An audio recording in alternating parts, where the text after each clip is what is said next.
Aloha, welcome everyone. We're just giving a few minutes to let everyone log in and get settled, and we will start in 2 minutes.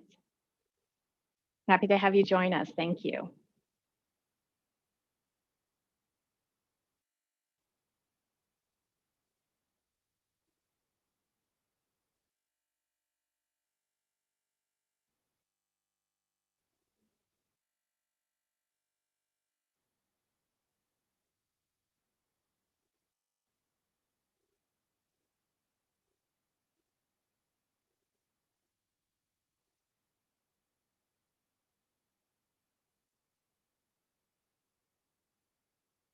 Welcome, aloha, welcome to the webinar.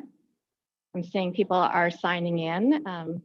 Please go ahead and use the chat function to enter your name, location, let everyone know who you are. Thank you for spending time with us this morning or afternoon if you're calling from somewhere else.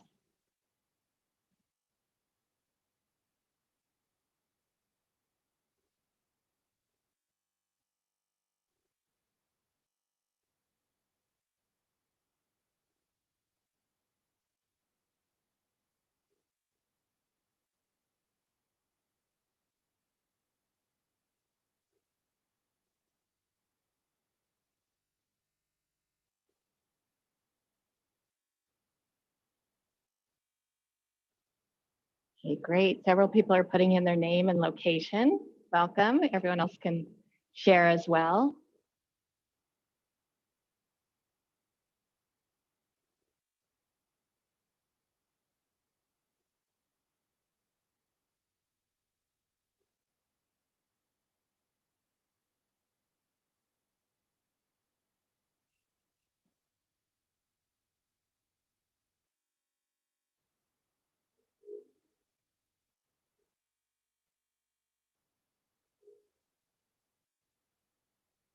Hey, thank you, everyone. I want to welcome you to today's online seminar on the standards and treatments of historic properties.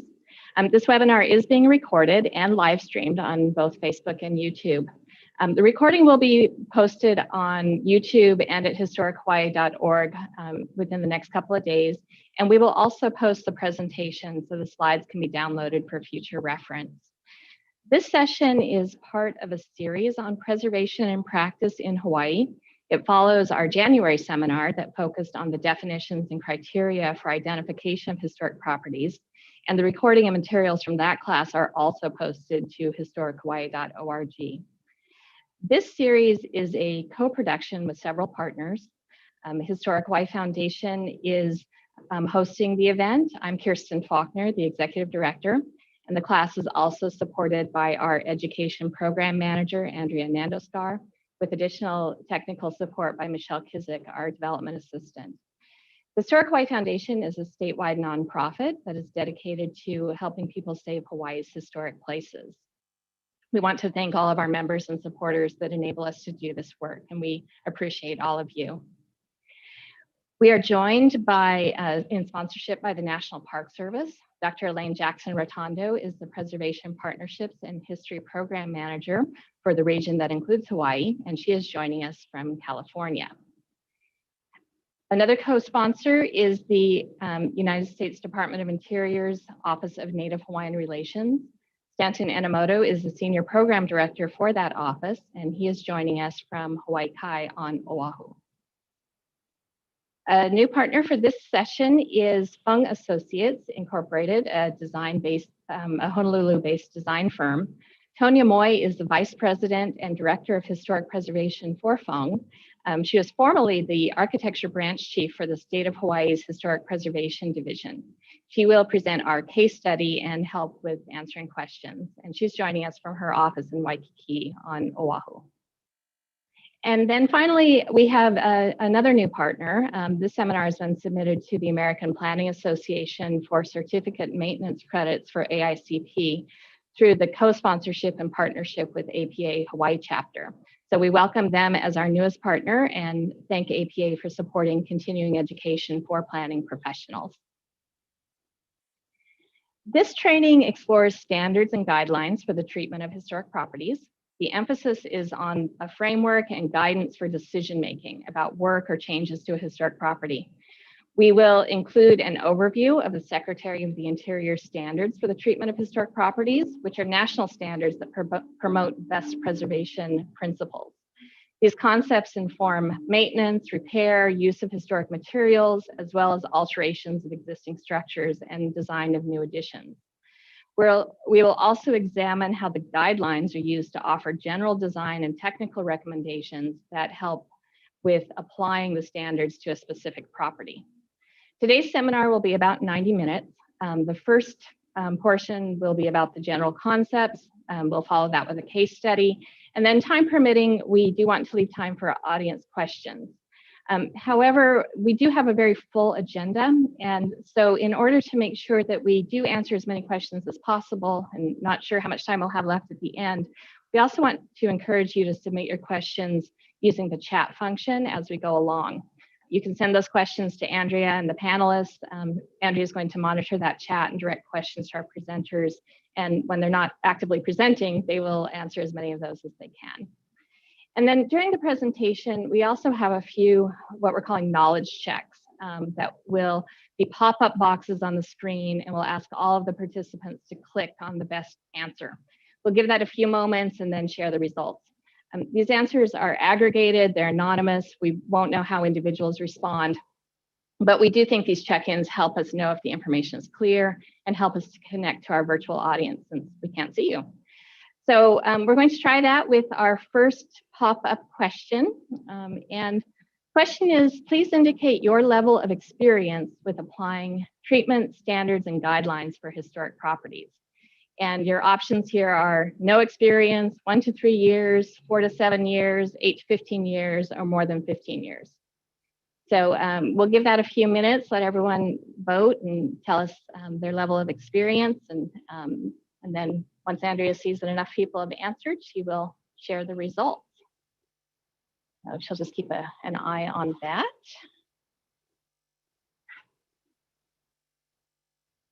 All right, poll is closed. All right, so it looks like about 49% are new to this, beginners.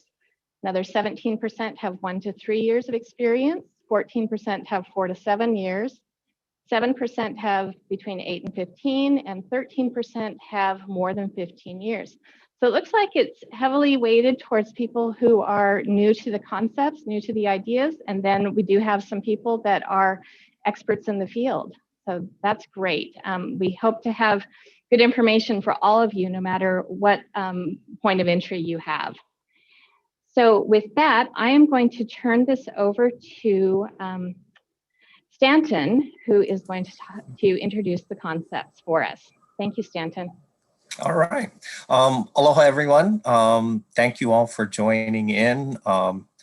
Yeah, that was interesting to see the responses as far as everyone's experience with treatment and yeah, of historic properties. So kind of jumping into this, I'll kind of cover the broad concepts, and Elaine, Tonya, and Kirsten will get into a deeper dive on some of these things. But starting out, what are the Secretary of Interior standards for and guidelines for archaeology and historic preservation? So it is, these standards and guidelines are written into federal regulation. It's Title 36 of the Code of Federal Regulations, Part 68.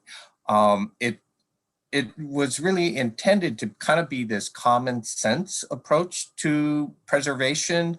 It's written in a non-technical manner, and it really tries to lay out what are those best practices towards the preservation of historic properties. Federal agencies use it, state agencies, county agencies, all apply these secretary standards as they're going through historic property preservation. Yeah, so next slide, let's move on. So yeah, the standards and guidelines are really broken out into kind of these two sections or these two concepts there are really the standards towards maintaining historic properties. And then there's a set of guidelines that actually implement the standards. But together, they work as sort of this framework, kind of a hand in glove approach on how to go about preserving historic properties. So I'll get into those things, in these next few slides. So next slides. The standards and guidelines lay out basically 4 treatment types. These are in the standards. And as you can see, those 4 treatment types include preservation, rehabilitation, restoration, and reconstruction. And then again, there's a series of guidelines that help implement each of those 4 treatment types. So I'll walk through each of those 4 and try to provide some distinction and a few examples. And so let's move on. So the first treatment type deals with preservation. And here it really places that high premium. You're retaining all of that historic fabric of that property, whether it's through conservation, maintenance, and repair. So a few examples of that here locally in Hawaii, on the windward side in Hauula, we have Manawila Hayao as an example. Over the years, a lot of invasive species had come in, roots from various trees were destabilizing the Hayao, and the Hawaii Islands Land Trust, which stewards the property, undertook an effort with community partners to start clearing out that vegetation and preserve the Hayao. And it's not just the tangible aspects. I think another important thing to note here is the Hawaii Islands Land Trust is going through capturing sort of the intangible knowledge of that place, whether it's the history, the stories, the mo'olelo, all of that documentation. So together, it's makes for a good example of preserving a cultural site. So next slide. Another example, more modern, we have here a historic home in Manoa. And again, it's not just, preservation is not just, looking at the facade. It also includes everything inside the house as well as externally, and really going about preserving those key character defining features. And here, say it's the window treatments or even, the broader site around the home. So it may not necessarily be the physical structure, but it includes the whole site. Yeah. Okay. Next slide. So another treatment type deals with rehabilitation. And here it's that process of returning the property back to a state of utility.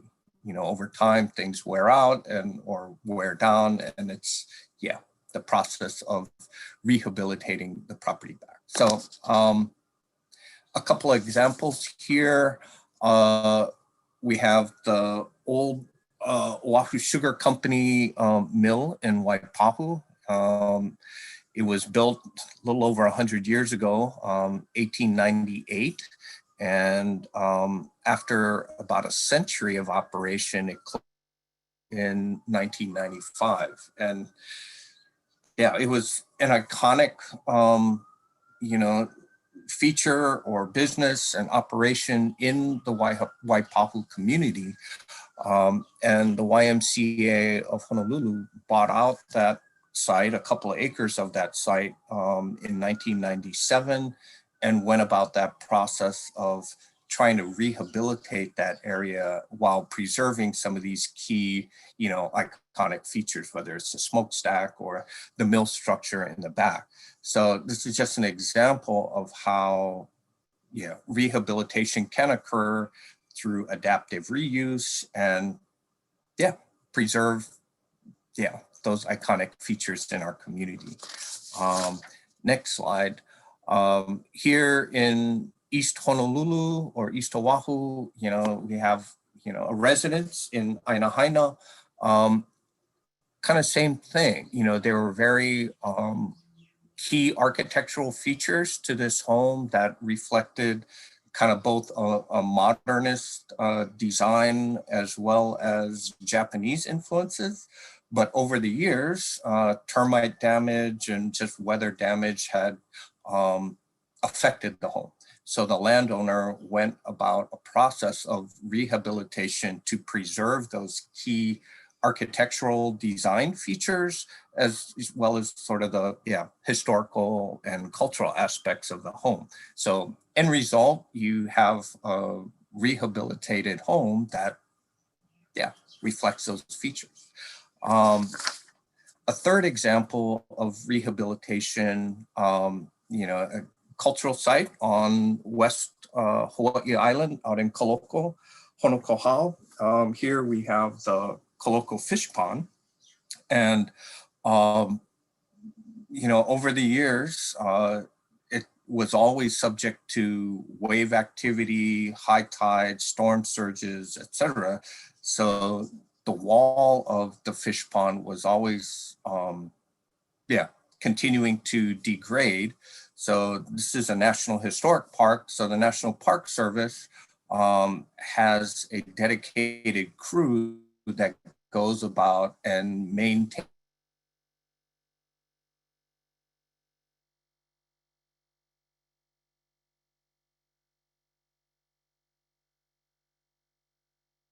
way.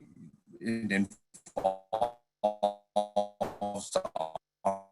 Army Corps of Engineers, and they need to get another example of rehabilitation. So next slide, please. The third treatment type deals with restoration, and here it's about retaining those key materials that reflect the property's significance. And at the same time, it allows perhaps for other part materials, et cetera, to be removed. But the goal here is, retaining those key materials. So some examples of that, here we have Hawaiian Hayao on Hawaii Island on the Kona coast. The land is owned by Kamehameha Schools, and the Hayao was built back in the 1400s, I think. And again, over the years, being on the coast, the Hayao obviously degraded, and Kamehameha committed itself to not just restore the heiau, but the broader landscape around the heiau, including the removal of the Keauhou Beach Resort and restoring the sites underneath. So it's a pretty extensive example of restoration. And it's not just the heiau, Hopaiali'i that you see on the bottom, but also in the background is Ke'eku heiau, which is also being restored as well. Next slide. Another example of restoration is also on Hawaii Island. Here we have the Greenwell store in Kealakekua. And, it was the general store back in the late 1800s. So whether it was Europeans or Chinese or Portuguese, Japanese, what have you, immigrants living in Kona at the time, all accessed the Greenwell store. And it was acquired by the Kona Historical Society in 1976 and converted into a museum. And then over the years, it was restored to really reflect that original general store character, the floor to ceiling shelves, the other architectural features, etc. Next slide. The fourth treatment type deals with reconstruction. So here it's recreating a non-surviving site, building, etc., with new materials. And the example that we have here is the Haraguchi rice mill up in Hanalei on Kauai. The mill was built back in the 1920s and served that whole North Kauai rice production community. It's eventually ceased operating in 1960 as kind of yeah, the times changed. But what is unique about this site is that they went through the process of the Historic American Building Survey, or HAB survey, to really document the architecture and all of the key features and functions of this building and for preservation purposes. And, in 1982, Hurricane Eva basically demolished the site, or, it knocked it down. But because they had the HAB survey information, they were able to rebuild the site back to what it was. So even though the original materials and buildings were destroyed, here you have this opportunity to reconstruct what was lost.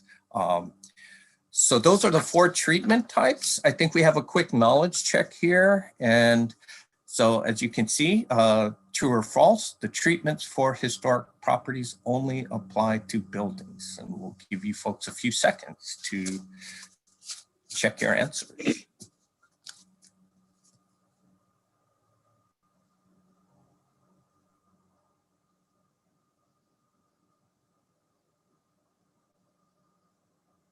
Okay. All right. It's like everyone pretty much got that one right. Yeah, so the answer is false. It does not just apply to buildings, but it applies to all historic property types. So if you sat in on our other webinars, you know, yeah, it applies, yeah, to buildings, but structures, sites, objects, as well as districts, all of those things that are kind of defined under the National Historic Preservation Act. So that kind of closes out my section of this, and I will pass it back to Kirsten. Thank you, Stanton. So each of these 4 treatment types do have specific standards associated with them. And today we're going to focus on the standards for the rehabilitation category. These are used for more extensive work and intervention. There are 10 standards. Again, these are general principles that apply to all types of historic properties. Most of the examples I'm going to share are from architectural resources, but the concepts themselves are relevant for sites and districts as well. And we've also paraphrased them a bit for simplicity, but the full text with the technical language are in the official documents. So when you go to apply these to a project, be sure to refer back to the actual standards and guidelines as well. So the first of these 10 standards states that a property should be used for its historic purpose or be placed in a new use that requires minimal change to the defining characteristics. And this concept of defining characteristics is going to come up in pretty much every single one of these. And then later on in our presentation, we're going to explore that concept more. So character defining features is a really important idea for all of these standards. So this example is the #1 Capitol Place, which is in the Hawaii Capitol Historic District in Honolulu. It was originally the Armed Services YMCA. And then the building was adapted to house an art museum and state offices. One of the important things was to look at whether state offices and an art museum would fit in a building without changing its historic character. And you can see in the photos, the massing and all of the detailing is the same. The major change was to this courtyard because, of course, art museums and state offices don't need swimming pools where YMCA's do. And so the adaptation was done in a way that really reflected on that historic character, but brought it into a contemporary use. Standard #2 states that the historic character, again, that character idea of a property shall be retained and preserved. And importantly here, the idea is that removal of historic materials or alteration of features and spaces shall be avoided. So this is the do no harm standard. The example here of the very well-known WOFAT building in Chinatown Historic District, this historic feature is really defined by some of these roof lines and some of the window treatments and details around them. And in the proposed rehabilitation that recently has gone through some permitting, you can see that those features are all to be retained. And things like the blade sign for the neon, the awnings, some of the spaces.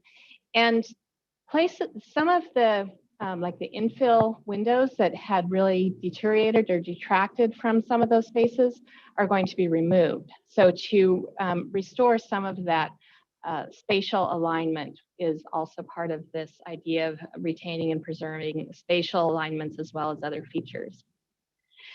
Standard number 3 speaks to the idea that properties change over time, and each property needs to be recognized as a physical record of its time, place, and use. We don't want to create a false sense of historical development. So don't want to add conjectural features or kind of borrow from other architecture and put those in. And especially when you have sites that have a long period of development. So this example is the Cathedral of St. Andrew in Honolulu, which the cornerstone for this was laid by King Kamehameha V in 1865. And it's a Gothic revival style. They began work immediately, but it wasn't until 19 years later that it was complete enough to hold services. So they had their first service there Christmas Day, 1886.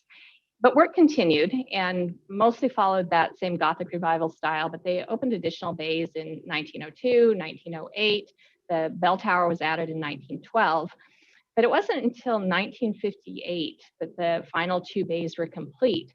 So this vestibule and kind of great west window is of its time and place. It didn't pretend to be part of that original development period.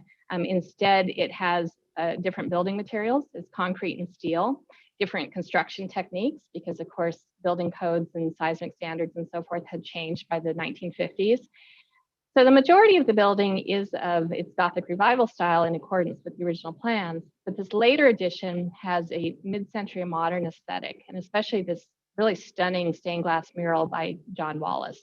So it is a record of its own time and place. Related to this is the idea that most properties change over time, and some of those changes have acquired historic significance in their own right. Sometimes people will talk about original, and usually original is historic, but there can be historic features that are not necessarily original. So this example of the Occidental Life Insurance Building on Beretania Street in Honolulu was built, it was designed by architect Frank Haynes and opened in 1951, has a very distinctive mid-century massing, juxtaposition of surfaces, this tower-like features. But this cantilevered conference room was added in 1967, also by Frank Haynes, so it's the same architect. And so it fits in with the historic design and character, but it's also acquired significance in its own right. When people go by this building, that's the feature that they relate to the most and remember the most. Standard number 5 is getting to a finer grain of detail, looking at the distinctive features, finishes, construction techniques, examples of craftsmanship that characterize the property, and being very cognizant of retaining, repairing, and if needed, reconstructing them. This example is the Hana Buddhist temple on Maui, and it's kind of a simple building, but it has these very distinctive architectural features, especially along the roof line, these ornamentation, medallions and carvings that really distinguished it as an example of a Japanese Buddhist temple on Maui. So during the recent rehabilitation, the carpenters were very careful both to retain the features that were still there, repair them, repaint them, fix some of the termite damage, some of the weather rot, but they also used the ones that were too deteriorated as templates so they could be recreated and restored as the building reopened. This is a very recent project and it's quite lovely. And that does then relate to standard number 6, which talks about the importance of repair rather than replacing. And to really match the qualities of design, color, texture, materials where you can. And if a feature is too deteriorated for repair, to replace it or patch it using new materials, but in a way that is substantiated by evidence. You don't want to just make this up. So this is a pretty simple example, but it's a very elaborate building. This is at Ali'iolani Hale, which is the Hawaii Judiciary. And in the entryway, as you know, the members of the public go into this building, they clear security and then they go on to the courts. And the columns and plaster area were pretty beat up, you know, by people kicking them and laying their bags on them and that kind of thing. So in the recent repair project, these damaged plaster columns were repaired and really matched the profile, matched the original color, really brought it back to that feature. The angle here is a little bit different, but you can see how they filled that in. Standard number 7 speaks to kind of cleaning and maintenance and the idea of being sure not to cause damage to historic materials as those treatments are used. So especially chemical and physical treatments can sometimes cause damage to the actual materials. So it's important to use the gentlest means possible. And the example here of the Kamehameha I statue in Kohala on Hawaii Island, this is the Painted King, and it has a conservation plan that speaks to the need for regular cleaning just with soap and water and sponges. And that helps deal with some of the salt air, some of the accumulation of dirt and grime. And then at certain points, there would be a more intense either cleaning or actually removing and restoring the paint. Standard number 8 talks about preserving and protecting archaeological resources that may be affected by a project. So even if the project itself is not a archaeological project, it may be a building, it may be a a new development, but there are often, especially in Hawaii, archaeological resources that may be present. So they may not be the focus of the project, but they need to be taken into account during the planning and decision making around that project. So identification of where those resources are, taking measures to protect and preserve them, and if they are disturbed, mitigation measures for that disturbance. This is true both during construction and during the final outcome of whatever the project may be. The example here is part of the Koloa field system on Kauai. Again, beginning possibly as early as about 1450, Kauai, the system was planned, built on the shallow lava soils. And this agricultural system covered at its peak over 1,000 acres. It extended from present-day Koloa town to the shoreline, and included a complex of wet and dryland agricultural fields, associated habitation sites. It was, or in some people say still is, one of the most intensive cultural landscapes in Hawaii. And it was in use for 400 years, through when really the start of the sugar plantations in the 1850s. And remnants of this field system are still a very important part of the region. So this development was to build a golf course. And you can see the greens and the sand traps and the golf up here on the aerial. This is the clubhouse. This is the golf pro shop. This is the parking lot. This area here is this archaeological preserve, which is pictured down here in the larger one. So as they laid out this golf course, they identified areas of this Koloa field system that would not be covered by grass and golfers. Standard number 9 and 10 actually speak to new construction and how new construction, either as additions to an existing historic property or within a historic environment or setting. The most important, well, they're all important. The key thing here is that new additions shall not destroy historic materials. And a second piece of that is that the new work is to be differentiated from the old, both to protect the property and the environment, but also to avoid that false sense of history. You don't want to pretend that it's something that it isn't. So as one example, we have the Hawaii State Library. This is again in the Hawaii Capital Historic District. It was originally funded by Andrew Carnegie, and it was designed by his brother-in-law, Henry Whitfield, in association with the Honolulu architect, H.L. Kerr. It was commissioned in 1909. It was opened and completed in 1913. And that original design is still very visible and present with these, really dramatic columns on the front facade. But it's had two additions. And the addition in 1929 by Dickey and Rothwell created a children's library, a reading room, and an open sky interior courtyard. And then there was another expansion by Eotani and Associates in 1991. So that's now 30 years ago. And so each of those expansions and additions needed to both protect the ones that came before them, but also to be differentiated. The key words we hear here a lot with this one are compatible and harmonious, but not replicating. The last standard, number 10, also speaks to new additions and adjacent or related construction.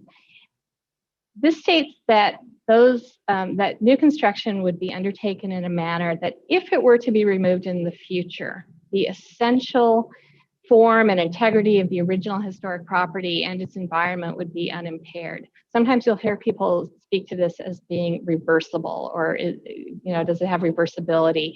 If it were taken away in the future, would the historic property still read as a historic property? This is a fairly extreme example, but it's the addition to the Honolulu Memorial at the National Memorial Cemetery of the Pacific. The original monument, is very well known with this arch and the Lady Columbia and the grand staircase and the courts of the missing. And it really told interpreted the World War II and the Korean Wars in the Pacific. And then about 10 years ago or so, there was a proposal by the American Battle Monuments Commission to add the Vietnam War to the memorial and to the monument. So the question became, where and how would the Vietnam Pavilion addition occur? One of the original proposals was simply to take the end of the original monument and extend it. And it would just make it a little bit longer. But of course, what that would do is eliminate this medallion that sits over this grand entry here and destroy that original feature. So instead, the new addition is set off. It's set to the side, and it matches in materials, bulk, massing, color, some of the detailing, but it doesn't attach to or destroy the original features. And in the distant view, you can see it's quite compatible, but it doesn't connect. So this is technically reversible, although this particular one will never be reversed, but it does speak to that idea of having that separation. So those are the 10 standards. We have another knowledge check, and the question here is a word problem. So graffiti has been painted on what was previously an unpainted brick wall in the Chinatown Historic District. So is the appropriate treatment to remove that graffiti high pressure power wash, microabrasive methods with water, soap, and sponges? Microabrasive just means elbow grease. You go up there and scrub it. Chemical removal systems, should it be painted over, or none of these? So Andrea, if you can pop up the question, and you can all vote and see which of those you think would be the most appropriate treatment for the graffiti on the Chinatown brick wall. Give that a couple of minutes, not minutes, seconds.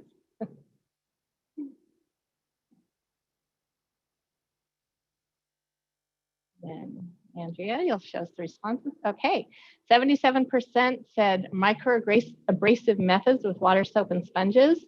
And a few thought none of these, and a couple of others said power wash, chemical removal, or paint over it.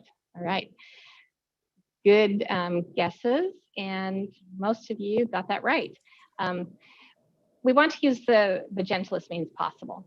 And the issue with chemical and physical treatments, power washing, is sometimes they can damage that underlying material and take off that hard outer layer and expose the inner layer, which becomes powdery, and then the whole wall can fail, which clearly you want to remove the graffiti without having the wall fail.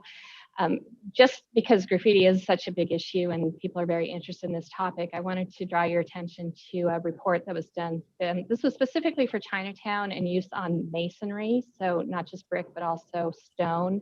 And there's a link to this report that's on our website. And then there's some other technical resources and techniques that will be in some of the resources we'll share a little bit later as well. So with that, I'm going to turn this over to Elaine, who's going to talk to us about character defining features. Aloha.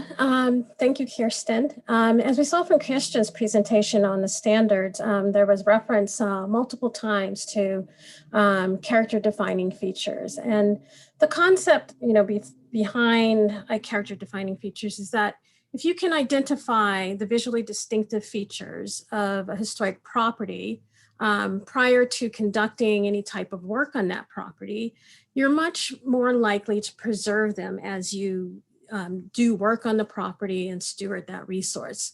More specifically, character defining features are the forms, materials, features, spaces, and spatial relationships of a historic property that are important in defining the historic character, and that if retained, preserve that character. There's a recommended approach or method to identifying character defining features of a historic property that first encompasses the whole and then parses the whole into elements that together provide a grounded starting point for preservation treatment. So in other words, you start by observing the resource on the macro level or from afar, then up close, and then from the interior. While buildings are often emphasized when discussing character defining features, all historic property types, properties, regardless of the property type, have character defining features. That is, structure, site, building, district, object, have the character defining features that are identifiable at various scales. We're going to start by first taking a look at some of the landscape characteristics, which may include natural systems and features, topography, spatial organization, and other characteristics. And we're going to follow that with a closer look at the character defining features of buildings. And we are using, for example, in discussing the landscape characteristics, Kalaupapa National Historic Landmark, which was established. Kalaupapa, I'll just give you a little bit of background, because when you're identifying the character defining features, you're also looking at that within the context of why that resource is significant. And so Kalaupapa was a leprosy settlement that was established in 1866, and it initiated a practice at the time, public health practice of compulsory segregation of persons affected with what was called leprosy, which is today called Hansen's disease.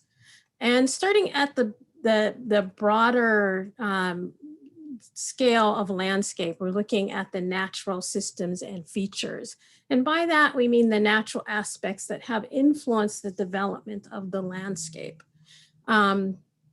At the largest scale, at Kalaupapa, there is a spatial definition by the natural landforms, the peninsula itself, as well as the dramatic cliffs, which you can see in these images that rise 1,600 to 3,000 feet above the peninsula, which create an isolation for the development. Next slide. Some of the characteristics, some of the other features that distinguish the Kalaupapa Peninsula from the rest of Molokai's northern coast include the Kahuku crater, which you can see in the slide on the right. Sort of, Kirsten, if you could point to the crater. You also have the valleys that you can see on the slide on of the plan, as well as, of course, the coast. And I'll use this slide to just point out a few things. You have two settlements. One is called Kalaupapa Settlement. The other is Kalawao Settlement, and there's also a lighthouse.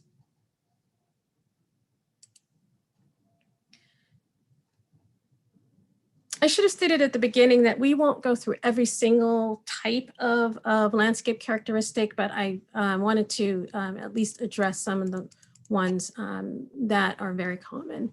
Another is topography and spatial organization. The spatial organization in some ways was more visible on the other slide with how the settlements developed and man-made interventions occurred on the island.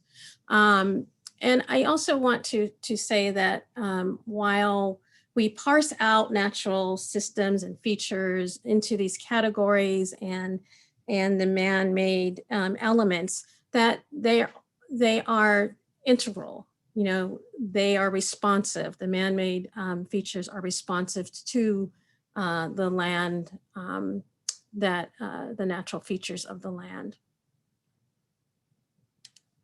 Next slide. The next characteristic that I wanted to highlight is, in addition to spatial organization, is building clusters. And you know, while you have the larger building clusters of the two settlements of Kalawao and Kalaupapa settlement, within that, there are also other areas of building clusters, such as the beach house cluster along the coast. And within the settlements, there are smaller building clusters that are associated with different functions and services within the settlement. We have on the next slide, we have some plans, portions of the plan identifying different types of building clusters. We have the staff row cluster where the staff that ran the institution lived, a Bayview home building cluster, as well as a church cluster. There are all other clusters present at Kalaupapa, but these are some of the clusters that were identified in the landscape associated with use within that resource. Another landscape characteristic is circulation, and circulation includes both vehicular and pedestrian. This map on the left represents the vehicular circulation in the Kalaupapa settlement. And you can see that there's kind of, I hope you can see it, that there are some tighter elements that are gridded. And then there's sort of these larger modified grids that are characteristic of the vehicular circulation at the settlement, but there aren't the formal kind of exit points from that settlement as part of the vehicular circulation. Next slide. When you're looking at a resource from the landscape perspective, buildings and structures are identified as a characteristic. And in this case, you're looking at the buildings and structures and identifying, you know, the styles that are present, the types of the type of resources that are present, and the structures that are also part of that landscape. And in the slide at the top, you have two residences. You have in the center, you have one of the churches, and on the right is a administrative building. And then on the bottom, you have a reservoir and a wall, which are some of the structures that are present on the landscape and contribute to the overall historic character of the place.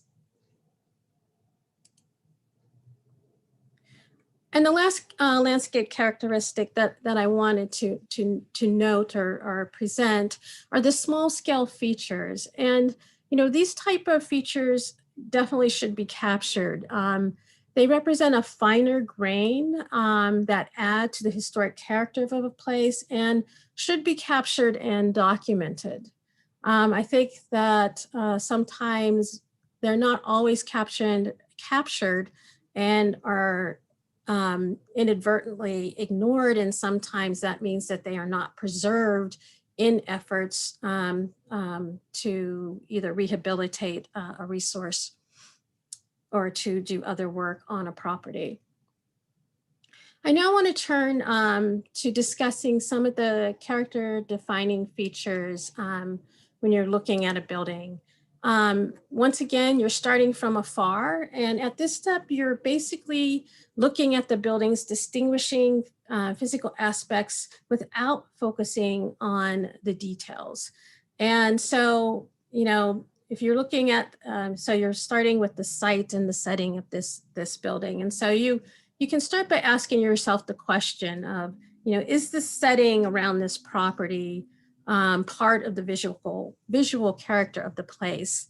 And I think that it's easy to say that in the case of the church on in Kaupo and on Maui, that the setting is definitely a characteristic of this resource. You know, just imagine if you built something next to this building, it would definitely change the character and the sense of isolation that is present with this resource. You also, you know, you would note the proximity to water, and you might also start to look at the vegetation that's present and the approach to the building. In this case, the approach is a singular access, vehicular access point. Next slide. You're also going to start noting the overall shape or form of the building. You know, here we have 3 examples with very distinctive or different overall building forms.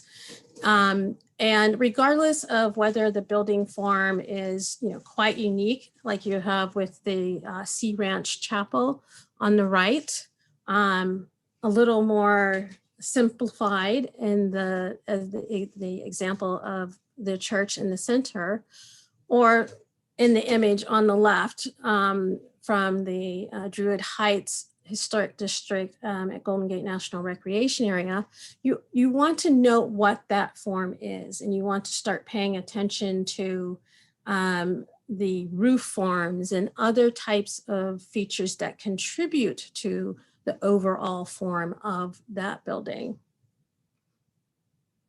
Next. You also want to start looking at the windows or openings and projections and recesses that may be present on the building, and asking the question, you know, are the windows of the historic building important character defining features? And you know, for just about any building, the windows are character defining. You want to note what those, how the character of the windows, the type of windows, how are they expressed in a pattern, the fenestration pattern on the building. And then asking the question, you know, if these were altered, would that change the historic character? Whether the alteration is, you know, closing some of them, you know, filling them in, or adding windows, or imagine the building on the left, if you suddenly had ribbon windows closely placed together that created sort of a horizontal band, that would change the character of that resource. The same is true with recesses and projections. In this case, both of these buildings have character defining feature of a lanai or arcade. On the right, you have the Agbayani Village, which is part of the 40 Acres National Historic Landmark, where the arcade provides a connector between buildings as well as protection in a very hot and dry climate. Next. And then you start to move closer to the resource. And as you can see from these 3 slides, as you get this slide on the right, the image on the right is of the Sea Ranch Chapel that I showed previously. And as you move closer, you start to identify features and exterior materials. I don't think from far away that it was quite evident that there was a stone wall that served, that you can see at the base, or the ribbing, the wood ribbing, or the copper above the entry door. So you start to note these character defining features and their materiality and craftsmanship. In the center with the lanai jail, you can see the detail around the door and of the vent in the pediment. However, you would also want to note that it has horizontal siding in the body of the building and the vertical siding within the pediment. Next slide. These are other examples of some of the details and craftsmanship that you would want to note for historic property that you would want to retain in any type of work that you were doing with that resource. Next. After you've looked at the resource from close up, you want to start looking at the resource from the interior. And in a similar fashion, you're starting at the larger scale. And so you would want to start looking at individual spaces as well as spaces that are related to each other and how they are related to one another, as well as interior features of the spaces, distinctive surface materials and finishes, and exposed structural elements. On the left is the interior of the church at Kaupo on Maui that we saw the exterior. And as you can see, the space, it's a one open space. And so you can imagine that if this space were divided, that would change the historic character of that space and the historic use of that space. And on the right, you have a large warehouse at the Presidio of San Francisco, a former Army base. And the space, as you can see, is there's the repetitive kind of bays of the building, but the structure is an integral part of the character, the historic character of this resource. And then as you move a little closer on the interior, you can start to note some of the details and craftsmanship. In the slide on the right, this is an interior view from the Druid Heights example that I showed earlier, the exterior. And you can see some of the craftsmanship in woodworking that are character defining for this resource. And then in the center, once again, with the Kaupo Church, you can see the wood trim, the dark wood trim around the edges, the material on the floor, as well as the wood plank ceiling. And then also you would note something such as how the windows are set within that wall. You can see that the walls are very thick and that they are set into that opening and more flush to the exterior. And then on the left, you can see the windows, the stained glass windows that are, character defining for the interior of that space, as well as the exterior of that space at the Jodo Mission. And then you can see a little bit to the left in that slide, there's kind of a drop down, like a front that's characteristic of that space that kind of separates the more sacred part of the interior of the mission church from the part that is publicly for the public. So, I guess, one question is why define the character defining features? Kirsten, I think, illustrated that quite well with, when you were talking about the standards. But I think it's also, just from a more general point, the historic character is central to the distinctiveness of a particular or specific place. And then that's created through the natural features and forms, as well as human activity. And from Oh, sorry, I thought it changed. And I recently read a definition of historic character that compared places to people and stated that many of the distinctive qualities of a place result from its history in the same way that the character of a person is formed over time. And so, you know, it's an integral part of a place.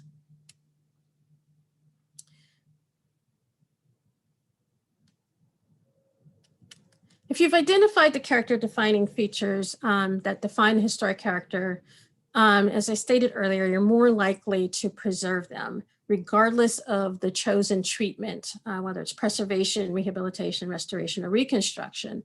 And use of the Secretary of the Interior guidelines for all 4 preservation treatment types is rooted in knowing the character defining features of the historic resource that you're stewarding. And next slide, please. The guidelines for how to apply each set of treatment standards begins with the recommendation to identify the character defining features so that you can retain and preserve those features. Before taking a look at the guidelines, I want to reiterate a few points that Stanton and Kirsten made earlier in the presentation.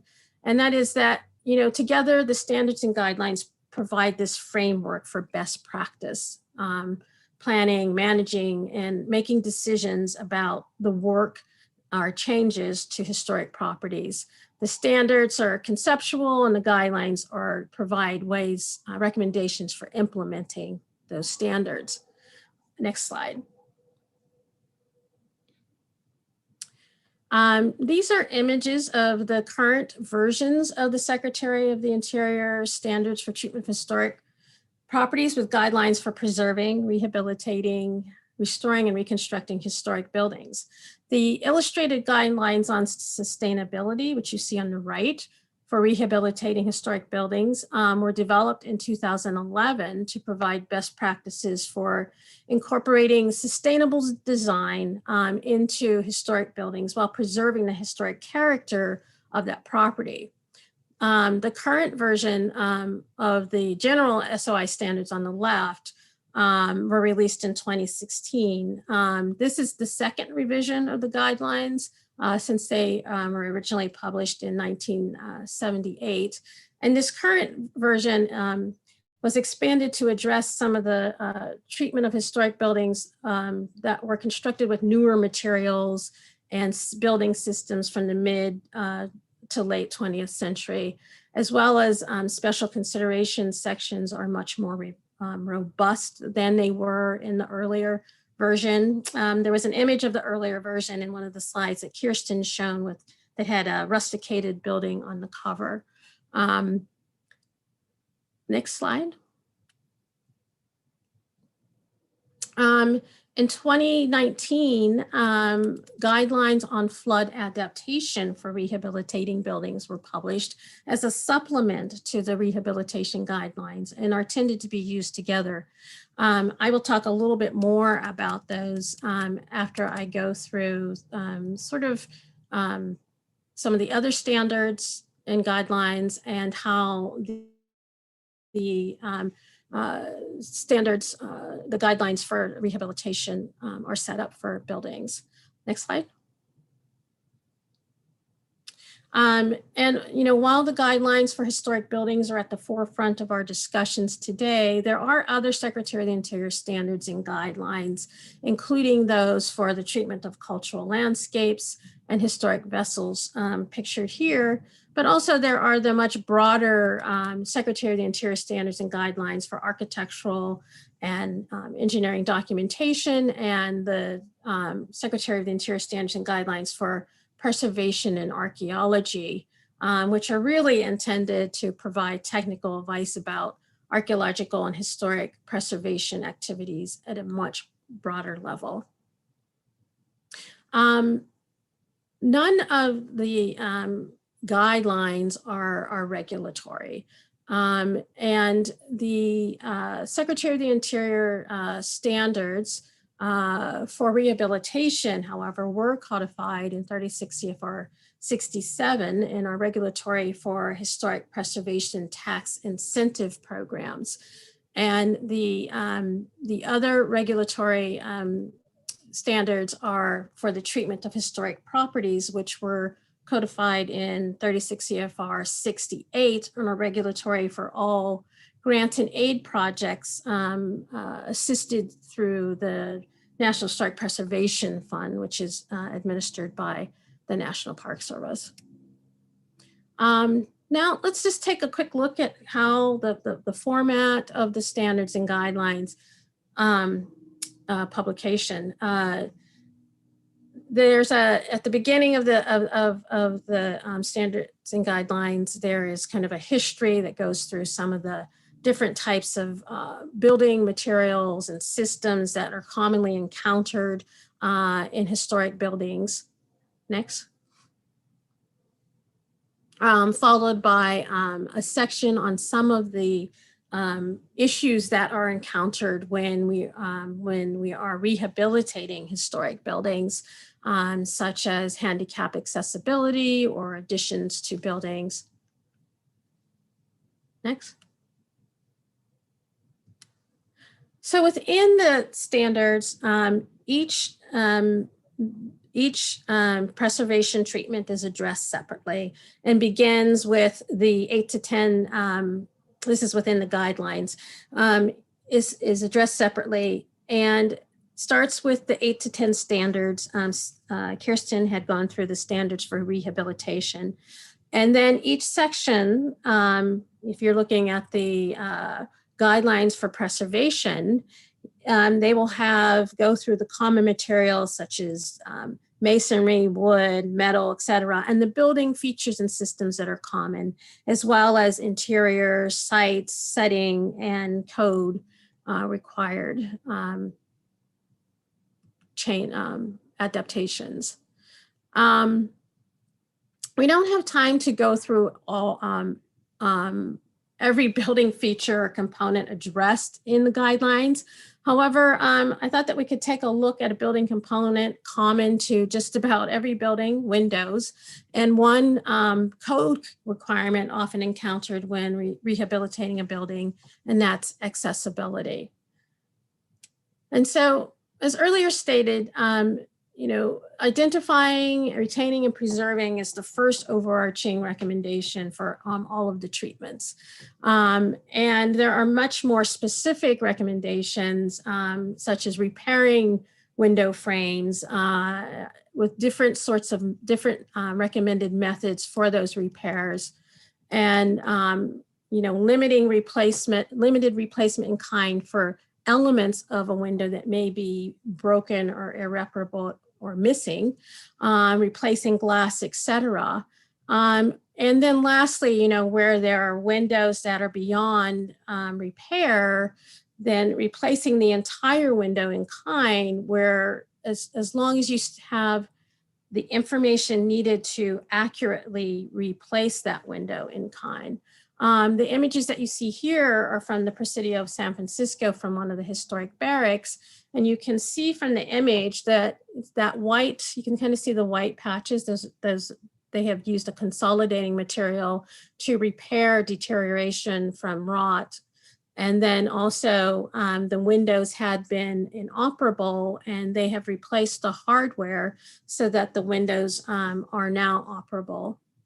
In this case, I don't think that they had to do any replacement in kind. And before they started this work, they did a survey of all the windows in this building so that they knew the scope of the work that they would need to do.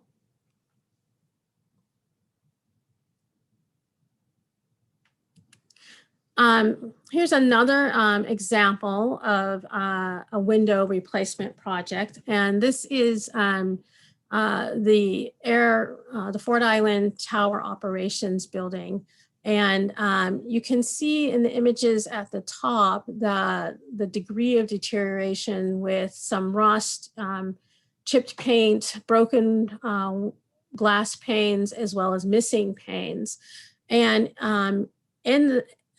when they rehabilitated this building, they moved forward by not replacing these windows, but by restoring these windows.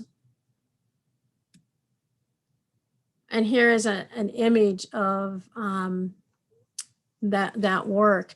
I think that sometimes people can feel a little daunted by the condition of windows, but I think that you can see from both of these examples, one, that it's possible to restore windows to operable conditions, and that you can imagine that if these windows had been replaced with a modern window, that the character would have changed significantly.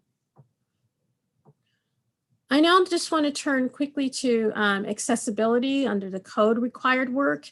The first recommendation under accessibility is that you're complying with barrier-free access.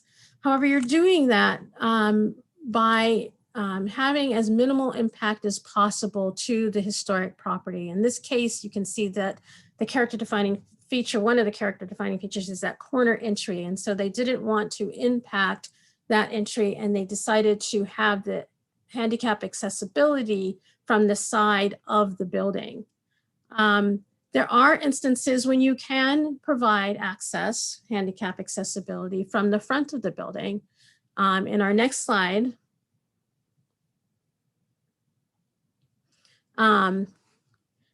we have the Windward Community College in Kaneohe on Oahu. And in this case, they were able to put a ramp parallel to the building without significantly impacting the historic character of the resource. In some instances, you can change the topography a bit to help make certain it lessens the length of ramp that is needed and simplifies the ramp. And I think that this is an example of an elegant solution to providing handicap accessibility. Next slide, please. And I'm going to run through this pretty quickly and going over time a little bit here. I just wanted to, I don't know how many people are familiar with the guidelines on flood adaptation for rehabilitating historic buildings.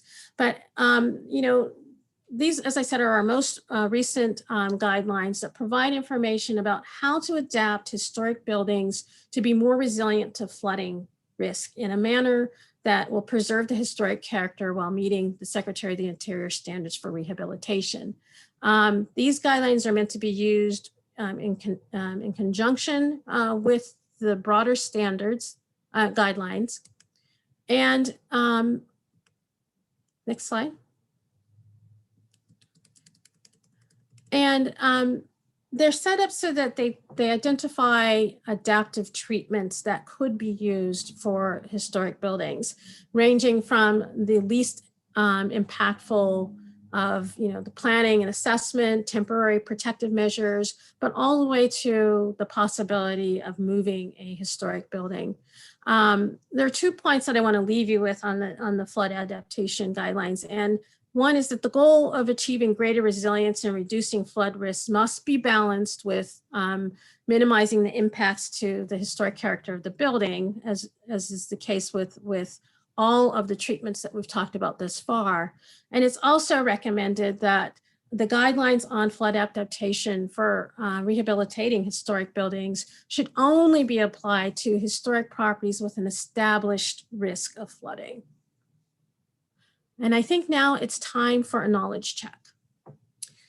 A historic building is located in an area that is susceptible to flooding and has been damaged by storm surge. The property owners want to protect the building from future damage. The first step should be A, hire a contractor to move the building uphill and out of the flood zone. B, relocate the electrical and mechanical systems from the basement to the roof to keep them dry. C, review the guidelines on flood adaptation for rehabilitating historic buildings and determine the treatment and approach that best suits the circumstances. Or D, jack up the building and install posts and piers to raise the first floor above the flood level. Give it a few seconds.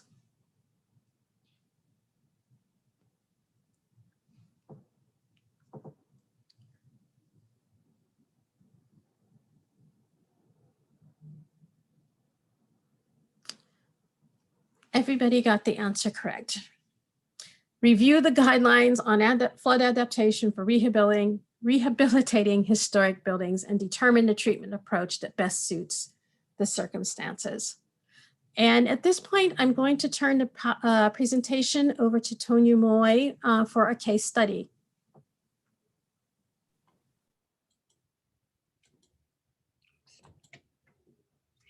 Thanks a lot, Elaine. I'll try and do this as quickly as possible, but I just have to make one little note because Elaine mentioned about how rehabilitation can relate to a person. And I just remember the engineer Peter C. put it the best way I ever heard was that rehabilitation is like plastic surgery. You want to still recognize the person after plastic surgery. So just kind of keep that in mind whenever you do a rehabilitation study. So I'm going to present a case study, which we were very lucky to work on.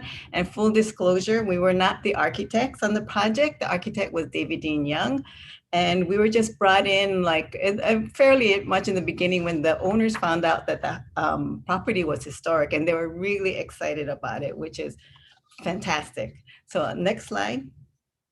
Just to show where it is, it's right on Ward Avenue, and it's in a very, as you know, congested place. And the owner, who is a very rare client to have, actually bought it to save the building because they saw where high rises were coming up everywhere, and they wanted to keep some semblance of old style in this area. So this was owned by the Dearborn Chemical Company. It was built by the Dearborn Chemical Company, and it was built in 1928. And it was very rare at its time to be an industrial building in what was once, you know, like all wood buildings, little residential. And now it's rare as the smallest. It was very substantial when it was first built, and now it's like one of the smallest building where it is. So next slide. So we're brought in later, and then also, so this is the 1965 edition. I just wanted to also make the point that the new use was compatible because it was going to be a one tenant retail operation, so they could keep that warehouse feeling in this project. So it followed that standard. So there was this addition done in 1965, which was wood frame. And actually, we debated about whether it was met that standard has it acquired significance in its own right? But because it was falling apart, they would have had to rebuild it anyway. And also many people felt it was an insensitive addition because they took out all the steel frame windows that were in the front. They reorientated the whole building. It used to be more to the sides. So we just all decided together with the owner that it would be fine to remove this 1965 edition. It hadn't really acquired significance, and it wasn't really sensitive to begin with. Next slide. And as always mentioned, that we first had to look at the character defining features. I'm not going to read them all off. There were actually surprisingly a lot still there, even though the Ward Avenue side was pretty much obliterated. The back alley side and the two sides had a lot of information, and we had the original drawing. So there was a lot of original there was a lot of information to draw on, and including it had the Dearborn still yet, and it had the date that it was built on the top parapet, and it had a lot of windows still left, which was pretty surprising when you went in. And like I think, like Kirsten said, just got to remember that character defining features is not the same thing as original feature. So, okay, next slide. We'll try and be quick on here. I know everybody was thinking of lunch. So we went on to look at the rehabilitation of the exterior, which once had all these gorgeous steel windows along the side. There were some things that had to be changed because of current codes, and also they kind of had to maintain the entrance on the Ward side because, well, for one thing, the parking lot was there. And for another thing, the sidewalks on both sides are really narrow and really hard to get to, even if they wanted to put people back onto the two the two sides, which were the original entrances to the warehouse, it was really difficult. So they did change the one bay in making it into an entrance. The standing seam roof was changed from corrugated metal because of the current structural codes and current energy code, which required a double roof. The double roof required heavier structure. And also, this was a very sustainable owner. They were very interested in sustainability, so they wanted to put PV panels. The back of the building is totally PV panel, and they're making more energy than they really need, but they just think it's an important thing to do.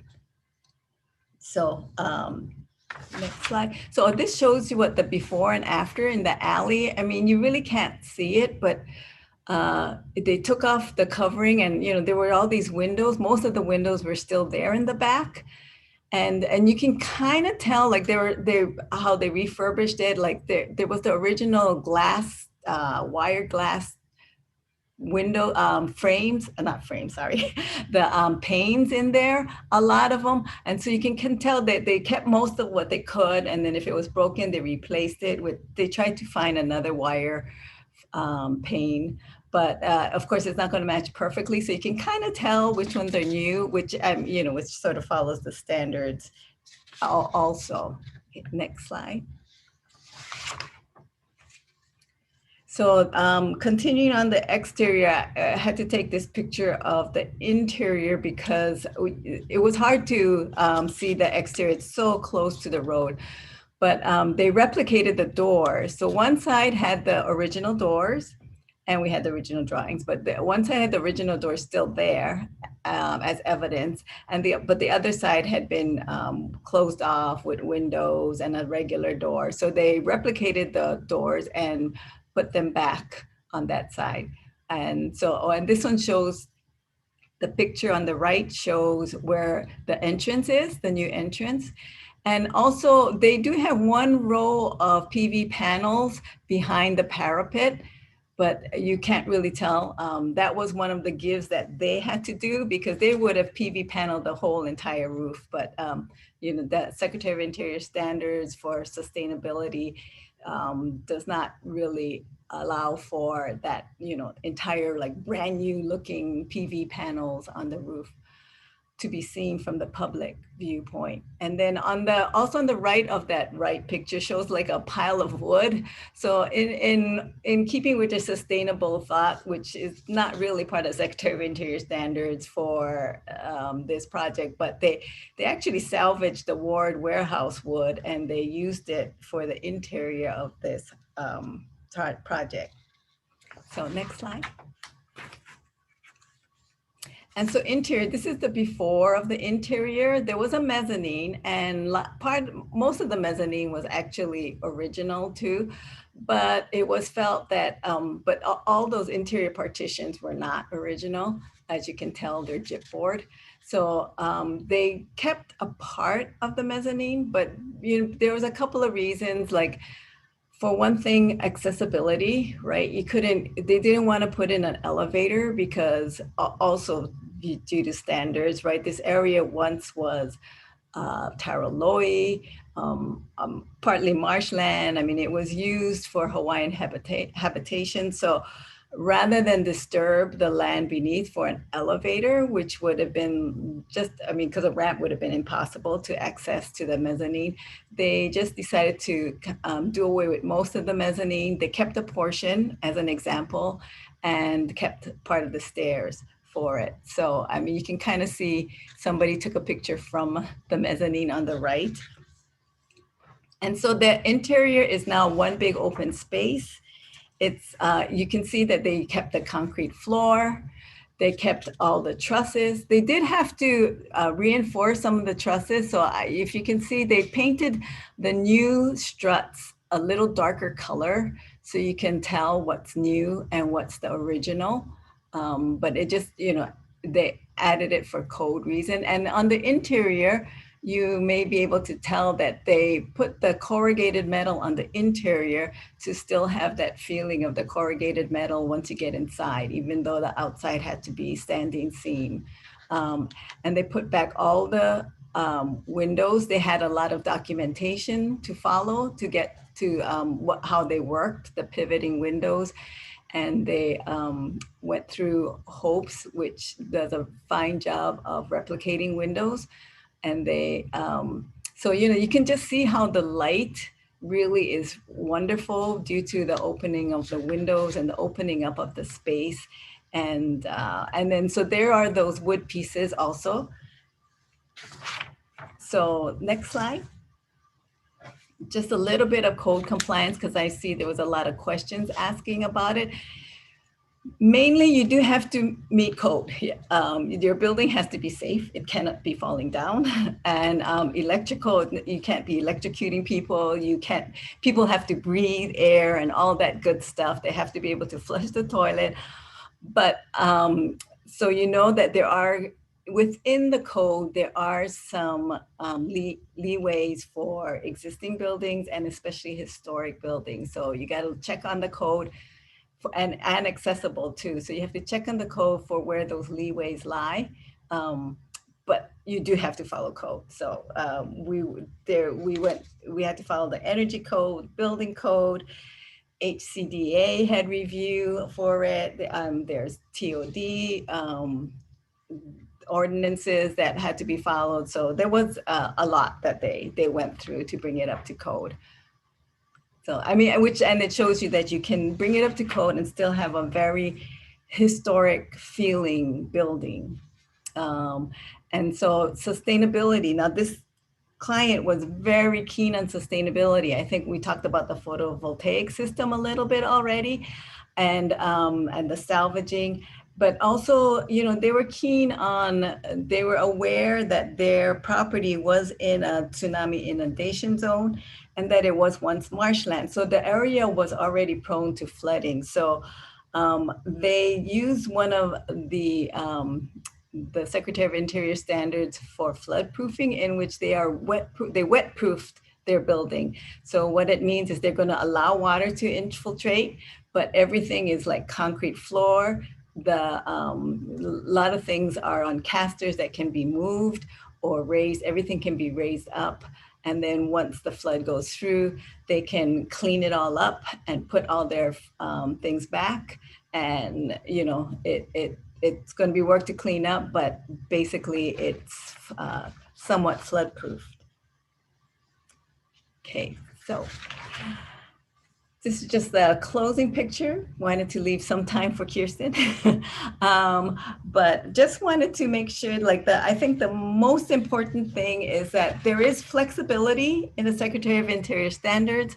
And you just, but the main thing I think is to check ahead of time the tax credit people, if you're going for a tax credit, which this was a tax credit project, so it had to follow the Secretary of Interior standards to get certified. They're very helpful, so check ahead of time to make sure that your little area of gray is meeting the Secretary of Interior standards per the reviewer's needs. So with that, Kirsten, you have some time. Thank you, Tonya. And I also want to thank all of our speakers. This is a very rich and complex topic, and it's always exciting to bring together, you know, the experts who can really tease out some of these concepts and these ideas. I hope, I haven't had a chance to monitor the chat, so I hope that actually worked, but we will be saving the Q&A that happened as we went along. Unfortunately, we don't have time right now to do any more questions, but we will be posting that Q&A to our website along with the presentation slides and the recording, so that will be available. And I did want to note basically where you can find all of this additional information. So the National Park Service website has so much documentation and standards, the guidelines, the technical resources. So here are just a few of the URLs, but it has basically the sources of everything we talked about today, from the actual standards, the actual guidelines, and then teasing out some of things like, how do you define those character defining features? How do you apply for tax credits? And there's a whole section of these NPS publications that help historic building owners recognize and resolve common problems. And as Tonya said, prior to work. So these briefs are especially useful both for tax credits and for those who otherwise just want to do the right thing. So having better guidelines on how to focus on specific features or issues, so things like seismic retrofit or accessibility or wooden windows or lead abatement or restoring brick or removing graffiti, all of those sorts of things are there. And then there's also a section called Preservation Tech Notes. And these are practical information, especially on traditional practices and innovative techniques for successfully maintaining and preserving these resources. This is all of our contact information. We're always happy to hear from you, and we'll try to respond. Most of us are still working remotely, but we're checking in regularly. In this particular series of preservation and practice in Hawaii, we have another seminar that is scheduled for May. This one will be focusing on the Native American Graves Protection and Repatriation Act. That's the national act that applies to grave protection and other kinds of cultural resources. And then we'll also be talking specifically about Hawaii's Native Hawaiian burial protection statutes. So information on this will be added to our website, and it will be very similar with a Zoom login. It will be free as well. At the end of this webinar, as we close out, you're going to get a pop-up with a short course evaluation. We ask you to complete that. It really helps us as we focus our educational programs and report back to our partners. I also want to thank those of you who are supporting the work of Historic Hawaii Foundation. We have many programs, not just in this professional development series, but others as well. So you can sign up to receive our e-newsletter at historichawaii.org, and you'll receive event information and other opportunities. Again, I especially want to thank our partners, Stanton Enomoto from the Department of Interior's Office of Native Hawaiian Relations, Elaine Jackson-Rotondo from the National Park Service, Tonya Moy from Fung Associates, and of course our Historic Hawaii Foundation staff. Andrea, Michelle, and Beth have all been supporting, and I appreciate all that they do. So with that, thank you all, aloha, and we look forward to seeing you next time.